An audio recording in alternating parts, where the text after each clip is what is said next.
A freezing Canada lynx appeared at a remote gas station, its frostbitten paws trembling as it approached. The gas station owner's next move would spark a whirlwind of events that shocked the world and redefined human-wildlife compassion. The harsh Canadian wilderness stretched for miles, blanketed in a thick, unforgiving layer of snow. As twilight descended, the biting wind howled through the trees, carrying with it a deep chill that seeped into everything it touched. At a lonely gas station perched along a desolate highway, Charlie, the station owner, was closing up for the evening. Through the frost-covered window, he spotted movement in the distance, a figure slowly limping toward the station's parking lot. At first, he thought it was a stray dog, but as the figure came closer, the truth became startlingly clear. A lynx, its fur clumped with ice and its paws trembling with every step, emerged from the shadows. The animal moved haltingly, its body weak and hunched against the relentless cold.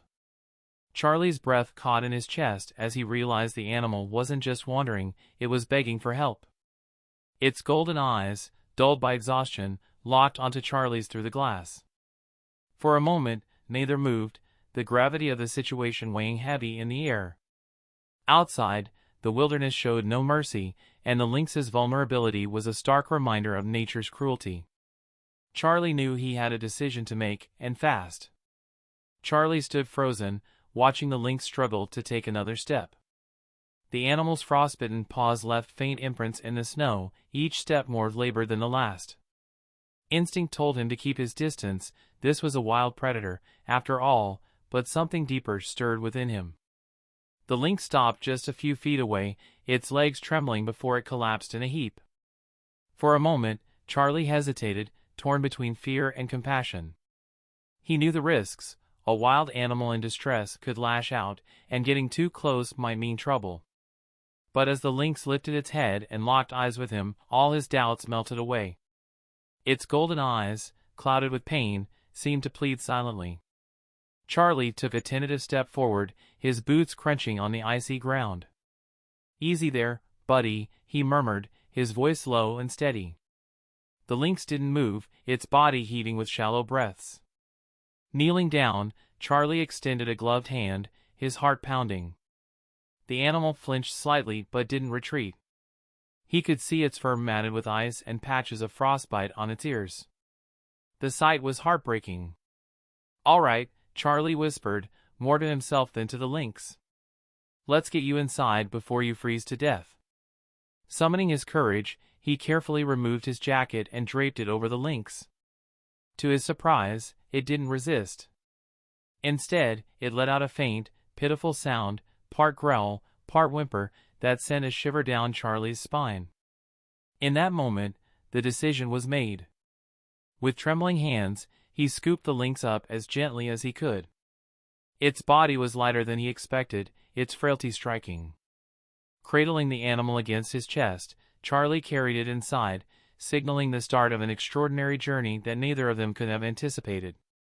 Charlie pushed the door open with his shoulder, careful not to jostle the fragile lynx cradled in his arms.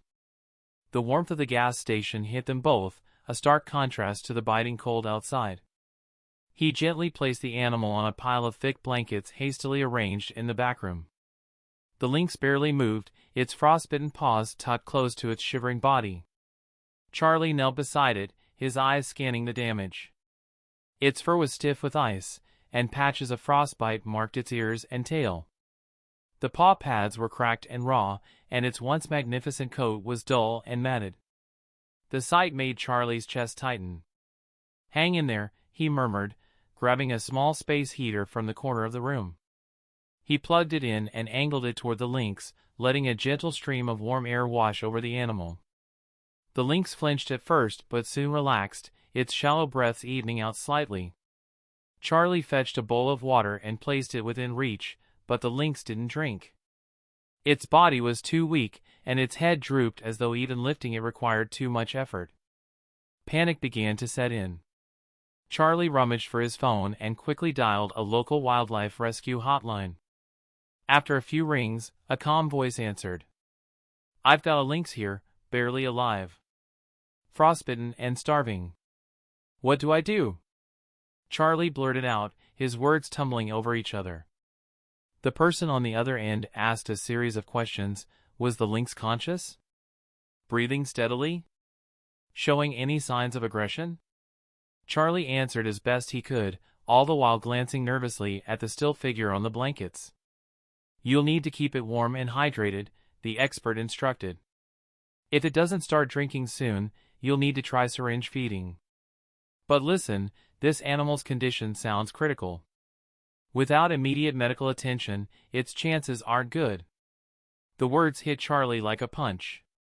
He looked at the lynx, now curled into itself, and felt an overwhelming determination take hold. Okay, he said firmly.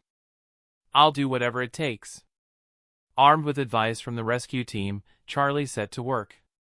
He warmed the water to a lukewarm temperature, carefully dripping small amounts near the lynx's mouth using a syringe. Hours passed as he tended to the animal, its fragile body barely responding. Yet, every faint twitch, every shallow breath, gave him hope.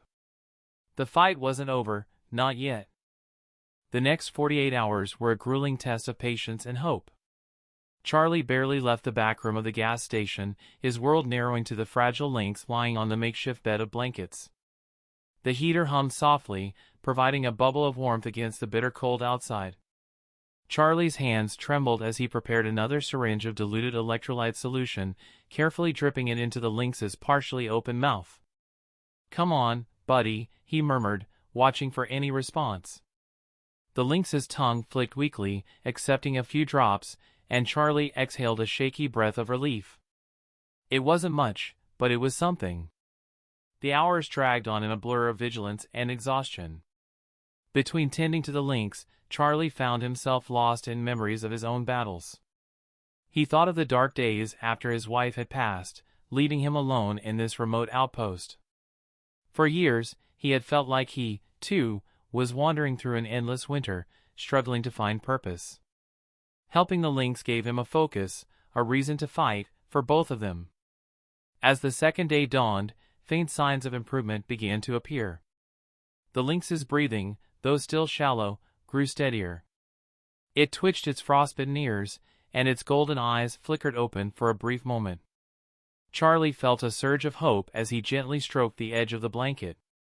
"You're tougher than you look," he said softly, his voice thick with emotion. Despite these small victories, the lynx remained in critical condition. Its frostbitten paws and raw wounds needed professional care, but the nearest wildlife center was hours away. Charlie called the rescue hotline again, giving them updates and receiving advice on how to manage the lynx's worsening frostbite. That night, as the wind howled outside, Charlie sat beside the lynx, fighting sleep. He wrapped his hands around a mug of coffee, his eyes darting between the animal and the clock. The thought of losing it after coming this far was unbearable. As midnight approached, the lynx surprised him. It raised its head slightly, let out a faint, hoarse sound, and blinked at him with a glimmer of recognition. Charlie's heart swelled. Against all odds, the lynx was holding on, fighting alongside him. It wasn't long before word of Charlie's extraordinary efforts began to spread. A passerby who stopped for gas snapped a photo of the lynx resting on the blankets, its frostbitten paws carefully bandaged, and posted it online with a brief caption, "Gas station hero saves a freezing lynx in the middle of nowhere." Within hours, the post went viral, capturing the hearts of thousands. Local news stations picked up the story, arriving at the gas station to interview Charlie. At first, he was reluctant to talk, brushing off his actions as simply the right thing to do. But as the cameras rolled and the world heard about his compassion, the story took on a life of its own. Wildlife organizations quickly reached out, offering expert guidance, medical supplies, and resources to ensure the lynx's recovery. One group, the Northern Wildlife Preservation Society, dispatched a team to assess the lynx's condition and provide the specialized care it needed. Meanwhile, the lynx, nicknamed Frost by Charlie, became a symbol of resilience. Online communities rallied around the story, donating generously to fund Frost's continued care and support wildlife conservation efforts in the region. Messages of encouragement poured in from across the globe, with people expressing admiration for Charlie's unwavering dedication. For Charlie, the sudden attention was overwhelming but heartening. Each visitor, donation, and kind word reinforced his belief that Frost's struggle had meaning. As the gas station transformed into an unlikely hub of hope and compassion, Charlie couldn't help but smile. What had started as a desperate act of survival now shone as a beacon of humanity's capacity to care, even in the most desolate corners of the world. Months of care and rehabilitation had transformed Frost. The once frail Lynx, whose frostbitten paws and frail body had seemed destined for tragedy, now stood strong, her thick coat glistening in the sunlight.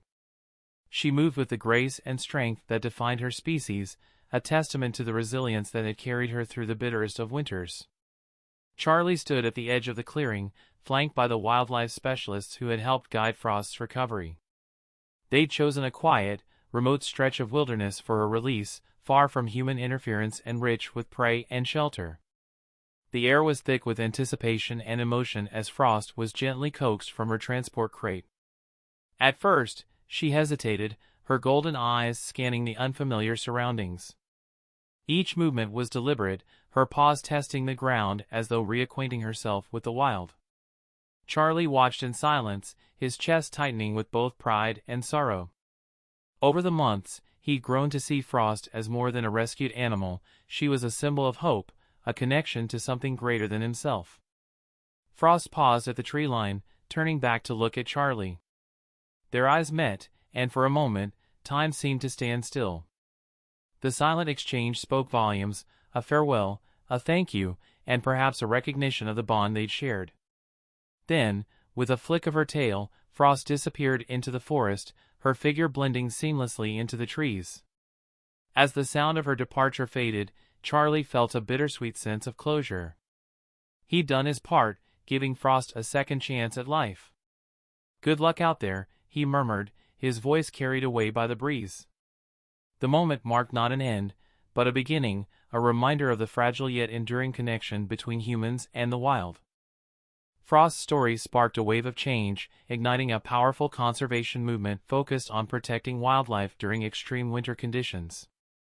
Awareness campaigns spread across the region, urging communities to act with compassion toward animals in distress. Charlie's gas station, once a quiet pit stop, transformed into a hub for local conservation efforts, where visitors and volunteers gathered to support wildlife recovery. His selfless act became a symbol of the profound impact one person's empathy could have, creating ripples of change that reached far beyond the small town, reminding the world of the enduring power of kindness toward nature.